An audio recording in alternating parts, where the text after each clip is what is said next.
ઓમ શ્રી ગણેશાય નમઃ. જય શ્રી કૃષ્ણ મિત્રો.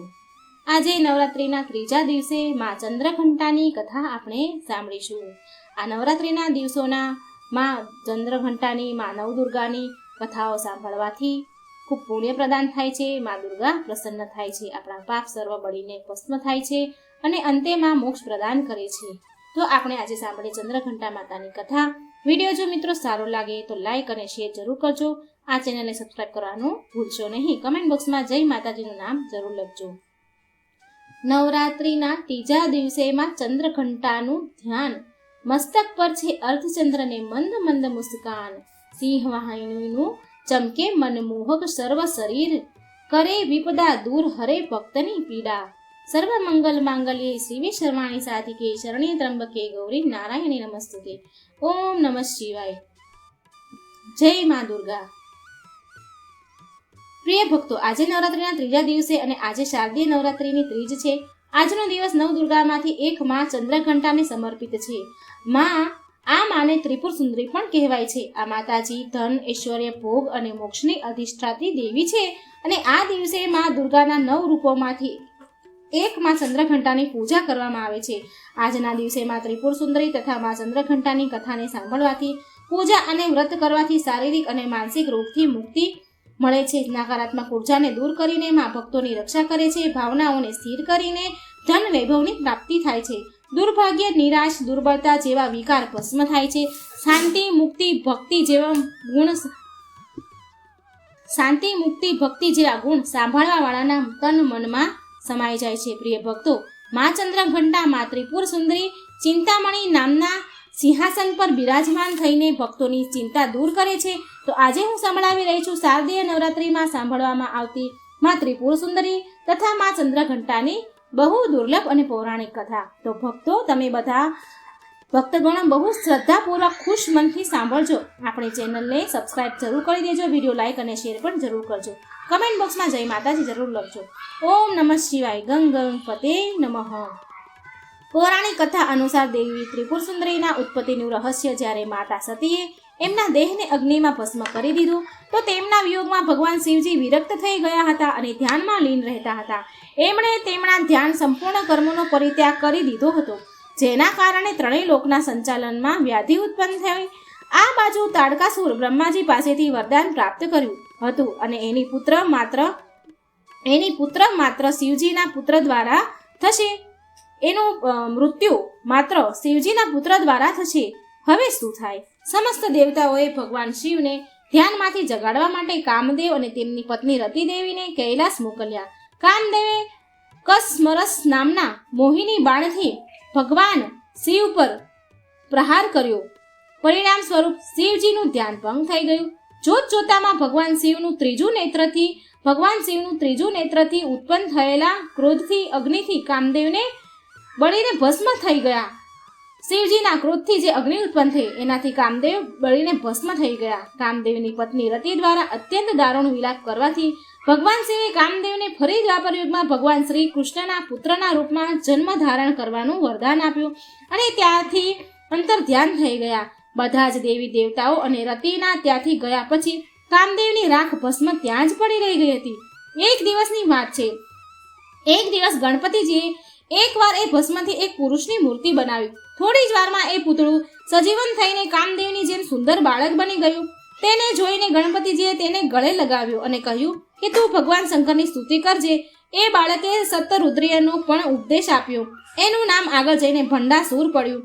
ભંડે શ્રી ગણેશની આજ્ઞાનું પાલન કર્યું અને એ ભગવાન શિવે ઘનઘોર તપસ્યા કરવા લાગ્યો. ભગવાન શિવની ઘનઘોર તપસ્યા કરે છે. શિવજી ઘોર તપસ્યાથી પ્રસન્ન થઈને ભગવાન શિવજીએ તેને વર માંગવાનું કહ્યું. એણે એ વર માંગ્યું કે દેવતા વગેરે કોઈ પણ પ્રાણથી ના મરું, કોઈનાથી પણ હું ના મળું, કોઈ પ્રાણીથી હું ના મરું. શિવજીએ એને વરદાન આપ્યું અને સાથે દિવ્ય અસ્ત્ર શસ્ત્ર પણ આપ્યા. શિવજીએ ભંડને 60,000 વર્ષનું રાજ્ય પણ આપ્યું. આ બધું જોઈ બ્રહ્માજીએ એને ભંડ કહ્યું. ત્યારથી એમનું નામ ભંડ પડ્યું. સાથે શિવના ક્રોધથી ઉત્પન્ન થવાના કારણે પણ તેને ભંડ કહેવાયું. ભંડ તમોગુણ સંપન્ન હતો. પ્રિય ભક્તગણ, ભંડાસુરના વરદાન મળ્યા બાદ થોડી જ વારમાં આ વાત સંપૂર્ણ ખૂણાઓમાં ફેલાઈ ગઈ. દૈત્યોના પુરોહિત શુક્રાચાર્ય આ સમાચાર મેળવીને ભંડાસુર પાસે પહોંચ્યા. સોનેતપુરને ફરીથી સુસર્જિત કરવામાં આવ્યું. ત્યાં ભંડાસુરના અભિષેક કરવામાં આવ્યો. પ્રારંભના ભંડાસુર શિવજીની પૂજા અર્ચના કરતો અને એના આદેશ પર ચાલતો હતો. એને લીધે દૈત્યો પણ ધર્મનું અનુસરણ કરવા લાગ્યા. એવી રીતે સૌભાગ્યશાળી ભંડે સુખ સમૃદ્ધિના 60,000 વર્ષ દેખતા દેખતા જ વીતી ગયા. પછી એ માયાની ઝપેટમાં આવી ગયો. હવે એને 4 પત્નીઓથી એને સંતોષ ન હતો. એ એક દિવ્ય વિરાંગના મોહમાં પડી ગયો. ધીરે ધીરે ત્રણેય લોકમાં ભયંકર ઉત્પાદ મચાવા લાગ્યો. દેવરાજ ઇન્દ્રના રાજના સમાન ભંડાસુરે સ્વર્ગ જેવા રાજ્યનું નિર્માણ કર્યું. ત્યાં રાજ કરવા લાગ્યો. ત્યાર પછી ભંડાસુરે સ્વર્ગ લોક પર આક્રમણ કર્યું. દેવરાજ ઇન્દ્ર અને સ્વર્ગના રાજ્યને ચારેય બાજુથી ઘેરી લીધું. ભયભીત ઇન્દ્ર નારદ મુનિના શરણમાં ગયા અને આ સમસ્યાના નિવારણના ઉપાય પૂછ્યો. ત્યારે દેવર્ષિ નારદ માતા આદ્યશક્તિની યથાવિધિ તેના લોહી અને માંસથી આરાધના કરવાનું પરાશર આપ્યું. દેવરાજ ઇન્દ્રએ દેવીની આરાધના કરી અને માં પરાશક્તિ જે પૂરા બ્રહ્માંડની અધિષ્ઠાત્રી દેવી છે ત્રિપુર સુંદરીના રૂપમાં પ્રગટ થઈ ગયા. પ્રિય ભક્તો, ભંડાસુર શ્રી ગણેશજીના પરમ ભક્ત હતા. બધા જ કાર્ય કરતા પહેલા ગણપતિજીનું નામ લેતો હતો, માટે તેનું કાર્ય સિદ્ધ થઈ જતું હતું. કહેવાય છે કે જેના પર ગણેશજીની કૃપા હોય તેનું કાર્ય ક્યારેય પણ અધૂરું નથી રહેતું. આ વાતને ભંડાસુર સારી રીતે જાણતો હતો. એ ભક્તિને શક્તિના રૂપમાં વાપરી રહ્યો હતો. આ કારણથી બધા દેવી દેવતાઓમાં પરાશક્તિનું આહ્વાન થયું. કેમ કે સમસ્ત ભૂમંડળના સમસ્ત બ્રહ્માંડની અધિષ્ઠાતી દેવી છે, તેમની અંદર બધું જ સમાયેલ છે. એ જ આ ભંડાસુરને મારી શકે તેમ હતી. ભંડાસુર અત્યંત શક્તિશાળી દૈત્ય હતો. તેને વરદાન હતું કે તેની સાથે જે પણ લડશે તો એની શક્તિ જે લડતું હશે તેની શક્તિ અડધી થઈ જશે.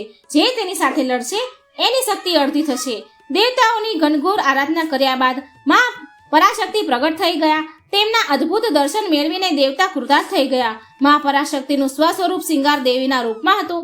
બ્રહ્માજીએ માતાને જોઈને વિચાર્યું કે આમનો વિવાહ શિવજી સાથે જ સંભવ છે, કેમ કે નર વિના નારી અધૂરી રહે છે, અને તેમનું નામ ત્રિપુર સુંદરી રાખ્યું. આટલો સંકલ્પ કરતાની સાથે ભગવાન શંકર કુમાર બનીને ત્યાં પ્રગટ થયા. એ પરા પુરુષ આદિ મહાદેવ સાથે મા ત્રિપુર સુંદરીના વિવાહ કરવામાં આવ્યા. અને પછી માતાનું નામ પડ્યું માતા કામેશ્વરી અને ભગવાન શિવનું નામ પડ્યું મહાકામેશ્વર. હવે દેવતાઓએ જ્યારે એમના વિવાહ કરાવી દીધા ત્યારે મા ત્રિપુર સુંદરી અધીશ્વરી બની ગયા. આ બાજુ ભંડાસુર ત્રાહિમામ કરી મૂક્યો હતો વિશ્વમાં. તેણે અહંકારમાં આવીને એમના જનક શ્રી ગણેશ અને શંકર ભગવાનની પણ અવહેલના કરી. પરિણામ સ્વરૂપ ભંડાસુર વિરુદ્ધ શ્રી ગણેશે પણ મા પરાશક્તિએ ત્રિપુર સુંદરીનો સહયોગ કર્યો. વિશ્વની રક્ષા માટે લલિતા અંબા એ ભંડાસુર સાથે યુદ્ધ કર્યું. ત્યારે ભંડાસુરે અસ્ત્રોનો પ્રયોગ કર્યો. ત્યારે મા અંબાએ અચ્યુત અનંત ગોવિંદ નામના સ્વરૂપ મંત્રોથી તેનું નિવારણ કર્યું. ત્યાર પછી ભંડાસુર હિરણ્યકશ્યપ, રાવણ, કંસ અને મહિષાસુરને ઉત્પન્ન કર્યા. ત્યારે માં લલિતા અંબાએ તેમના 10 નખની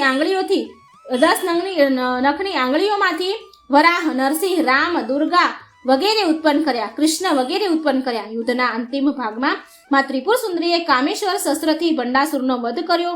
અને આવી રીતે મા દેવીએ ત્રિપુર સુંદરી સ્વરૂપથી પ્રગટ થઈને ભંડાસુરનો વધ કરીને દેવીઓ પર કૃપા કરી, દેવતાઓ પર કૃપા કરી, સમસ્ત દેવોને ભયથી મુક્ત કર્યા.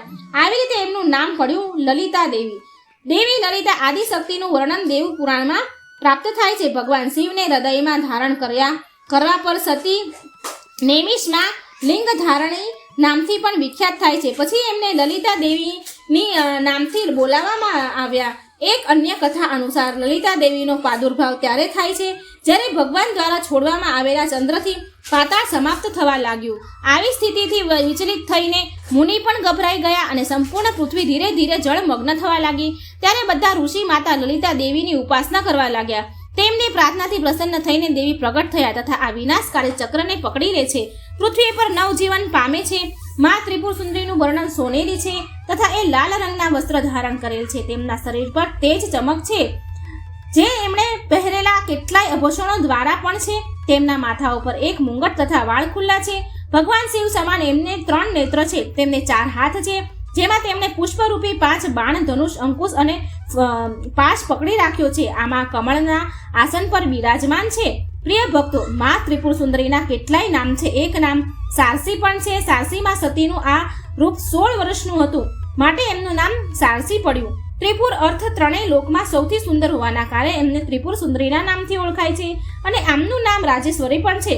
લલિતા પણ છે અને આના સિવાય લીલાવતી, કામક્ષી, કામેશ્વરી, લલિતા, ગૌરી વગેરે નામોથી પણ આ માતાને ઓળખાય છે. દેવીના આસનને બ્રહ્મા, વિષ્ણુ, શિવ અને યમરાજે એમના મસ્તક પર ધારણ કર્યું છે. દેવી 3 નેત્રોથી યુક્ત અને મસ્તક પર અર્ધચંદ્ર ધારણ કરે છે. દેવી ત્રિપુર સુંદરી એના ભક્તની બધા પ્રકારની મનોકામના પૂરી કરે છે, ભક્તોની બધી વિપત્તિઓ દૂર કરે છે, અભય વરદાન પ્રદાન કરે છે. કહેવાય છે કે દેવી ત્રિપુર સુંદરીની પૂજા કરવાથી આત્મિક બળ, યશ અને કીર્તિ પ્રાપ્તિ થાય છે. માતાની સામાન્ય પૂજા અભિજીત અથવા દિવસમાં શુભ મુહૂર્તમાં કરવામાં આવે છે અને માની તાંત્રિક પૂજા સાધના નિશિતા કાળમાં થાય છે. તો એકવાર પ્રેમથી બોલો, જય માતાજી, જય મા પરાશક્તિ, જય મા ત્રિપુર સુંદરી. તમારા ભક્તોનું કલ્યાણ કરો. ઓમ નમઃ શિવાય. પ્રિય ભક્તો, હવે સાંભળીએ આપણે દુઃખ દરિદ્રને હરવાવાળી માં ચંદ્રઘંટાની કથા. માં ચંદ્રઘંટાની કથા સાંભળવાથી શારીરિક અને માનસિક કષ્ટથી મુક્તિ મળે છે, નકારાત્મક ઉર્જા દૂર થાય છે અને ભક્તોની માં રક્ષા કરે છે, ભાવનાને સ્થિર કરી ધન વૈભવ આપે છે, નિરાશા, નિર્બળ, દરિદ્રતા જેવા વિકાર ભસ્મ થઈ જાય છે, શક્તિ, ઉર્જા, સાહસ જેવા ગુણ સાંભળનારના તન મનમાં સમાઈ જાય છે. તો આજે હું સંભળાવી રહી છું શારદીય નવરાત્રિમાં સાંભળવામાં આવતી માં ચંદ્રઘંટાની દુર્લભ કથા. તો તમે બધા ભક્તગણો આ કથાને બહુ શ્રદ્ધાથી સાંભળજો. પોતાની કઠોર તપસ્યાથી ભગવાન શિવને પાછા મેળવ્યા બાદ દેવી પાર્વતી રાજા હિમવનના મહેલમાં પાછા આવ્યા. રાજા હેમાવતી અને દેવી મેનાવતી એમની પુત્રીને તપસ્યામાં સફળ જોઈને બહુ ખુશ થયા. શિવ અને માતા પાર્વતીના વિવાહનો દિવસ આવ્યો. બધા દેવતા આ વાતથી બહુ ખુશ હતા કે તેમના ભગવાનના વિવાહ થઈ ગયા. ભગવાન શિવના બધા ગણ તેમની જાનમાં સાથે રાજા હિમવનના મહેલમાં ગયા. હવે આ તો ભોળાનાથ છે, તેમનું નામ જ શિવ છે, જે શુભતાને ધારણ કરે છે. તેમને બહારના દેખાવ અને ઔપચારિકતાની કાં જરૂર છે, એની પરવાહ નથી. એ જેવા હતા એવા જ વિવાહ માટે આવી ગયા. વાસુકી અને કચ્છપ જેવા સૌથી ભયાનક સાપ સાથે તેમની માળા, કંગન, કમરબંધ અને વાળીઓ હતા. એમના વાળ ગૂંચવાયેલા હતા. એનું પૂરું શરીર શમશાનની રાખથી ઢંકાયેલું હતું. તેમણે તેના 5 માથા પ્રગટ કર્યા. તે પ્રભાવશાળી, ઉગ્ર અને તીવ્ર દેખાઈ રહ્યા હતા અને મનમાં રાજસી ઘોડા પર સવાર બીજા લોકોના વિરુદ્ધ એક બળદ પર સવાર થઈને આવ્યા હતા. મેના દેવી માતા પાર્વતી તો એમના જમાઈને જોવાની આશાથી વાટ જોઈ રહ્યા હતા, જેના માટે એમની દીકરીએ કઠોર તપસ્યા કરી હતી. તો ભગવાન શિવને જોવાથી મેનાવતી હેરાન રહી ગયા, નિરાશ થઈ ગયા. તેમનું રૂપ અરુચિ આવે એવું માત્ર નહીં, પરંતુ એ અત્યંત વિચિત્ર રૂપવાળા હતા. ભૂત, પ્રેત, પિચાસ બમ બમ બોલેના નાદથી વાતાવરણને ગુંજાવી રહ્યા હતા. ભૂત, પિચાસ, અઘોરી બધા જ જાનમાં આવ્યા હતા. એ બધા એટલા ઉત્સાહિત હતા કે તેમને મર્યાદાની કોઈ સીમા ન હતી. તેમની ખુશી સ્પષ્ટ હતી, પણ આ કોઈ પણ રીતથી સુંદર કે સુખદ દ્રશ્ય ન હતું. આ ઘટનાને પચાવવા અસમર્થ માતા મેનાવતીએ વિચાર્યું કે એમની શાહી કોમળ દીકરી હવે એમના પતિ જેવા આતંકિત સ્વભાવવાળા વ્યક્તિ સાથે કેવા પ્રાણીઓ વચ્ચે રહેશે. મેના દેવી તો બેભાન થઈ ગયા. દેવી પાર્વતીએ તો શિવજી સાથે ઊંડાણથી આત્માથી સંબંધ જોડી લીધા હતા અને જેવું કે આપણે માં પાર્વતીને બ્રહ્મચારીના રૂપમાં જોયા, એ સપ્ત ઋષિઓ માટે સર્વ સિદ્ધાંતમાં ગુરુ હતા. છતાં પણ એમની પૂરી કરુણા સાથે તેમણે એક માના રૂપમાં મેના દેવીને દુર્દશા સમજ્યા. ભોળાનાથને શાંત થવાનું અને વિવાહ માટે એક સુખદ સ્વરૂપ પ્રગટાવવાનું માટે માને કહ્યું. ભોળાનાથને મનાવવા માટે ગયા. હવે જુઓ, દેવી પાર્વતીએ સ્વયં એમના દિવ્ય રૂપથી મેળ ખાવા માટે ક્ષણભર માટે ઉગ્ર રૂપ ધારણ કરી લીધું. 10 હાથોમાં વિભિન્ન શસ્ત્ર અને મુંગટ હતા. એક ઘંટીના આકારનો ચંદ્રમા હતો. દેવીના આ રૂપને ચંદ્રઘંટાના રૂપમાં પૂજવામાં આવે છે. માના આ રૂપે ભગવાન શિવના રુદ્ર રૂપને શાંત કર્યું અને તેમના ઉપદ્રવી ગણોને પણ વશમાં કર્યા. ચંદ્રઘંટાના ઉગ્ર અને તેજસ્વી રૂપને માનતા માએ શિવજીને સૌમ્ય રૂપ ધારણ કરવા માટે કહ્યું, આગ્રહ કર્યો. પછી શિવજી આ વાતથી સહમત થયા અને દેવતાના અનુરોધ કરવાથી શિવજીએ તેમનું ભયાનક રૂપ ત્યાગી દીધું. પછી ભગવાન વિષ્ણુને તેમનું સૌથી સુંદર વરરાજાના રૂપમાં શૃંગાર કરવાનો કહ્યો અને ભગવાને કર્યો.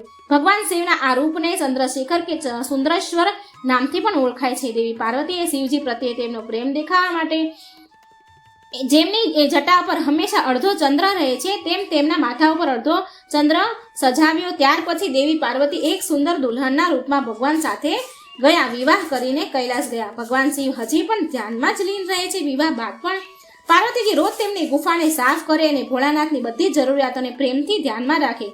ધીરે ધીરે દેવી પાર્વતી એમનું નવું ઘર કૈલાસ પર બનાવ્યું. આ તરફ તાડકાસુર બેચેન થઈ રહ્યો હતો. હવે તો શિવ અને તેની શક્તિ એકજૂટ થઈ રહ્યા હતા. માટે તાડકાસુરે ડરેલો હતો કે તેણે નવવિવાહિતના જીવનમાં બાધા નાખવા માટે એક દુષ્ટ ચામાચીડિયાનું રાક્ષસ જતકાસુરને મોકલ્યો. ભગવાન શિવ ઘોર તપસ્યામાં લીન હતા અને મા પાર્વતી ઘરના કામકાજમાં લીન હતા. જટકાસુર પૂરી ચામાચીડિયાની સેના સાથે જ કૈલાસ પહોંચ્યો. જટકાસુર અને તેની ચામાચીડિયાની સેનાએ આકાશને માત્ર તેની પાંખોથી ઢાંકી લીધી. તેણે મા પાર્વતીના નવા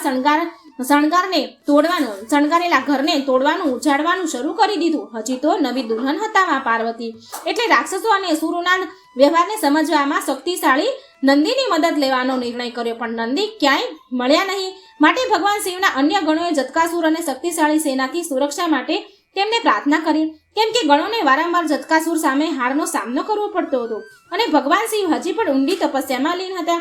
ત્યારે માતા પાર્વતી પોતે શિવજીને મળવા ગયા. માએ આ પરિસ્થિતિમાંથી બહાર નીકળવા માટે માર્ગદર્શનની વિનંતી કરી, છતાં પણ ભગવાન તેમના તપથી વિચલિત ન થયા અને ભગવાન શિવે માને અંદરથી મનથી સશક્ત કરવાનો નિર્ણય લીધો. ભગવાન ઊંડી સાધનામાં હતા ત્યારે મા પાર્વતીને જટકાસુર સાથે સ્વતંત્ર રૂપથી લડવાની પ્રેરણા મળી. એકલા જ જટકાસુર સાથે યુદ્ધ કરવાનો નિર્ણય લીધો. મા ગુફાની બહાર નીકળ્યા અને તેમણે જોયું કે આકાશમાં હજી પણ અંધારું છે. આકાશ ચામાચીડિયાની પાંખોથી ઢંકાયેલું હતું. તેમણે ચંદ્રદેવને પ્રાર્થના કરી કે એ તેમના માટે યુદ્ધના મેદાનમાં પ્રકાશિત કરવા માટે એમના માથાઓ પર આરામ કરે. યુદ્ધમાં એમની સહાયતા કરવા માટે હિમાલયે ભેડિયાનું એક જૂથ સહાયતા માટે દોડ્યું. દેવી પાર્વતીને જલ્દી ખબર પડી ગઈ કે જટકાસુર આકાશમાં ચામાચીડિયા દ્વારા સક્રિય છે. માટે માં યુદ્ધના મેદાનમાં એક વિશાળ ઘંટ લઈને આવ્યા.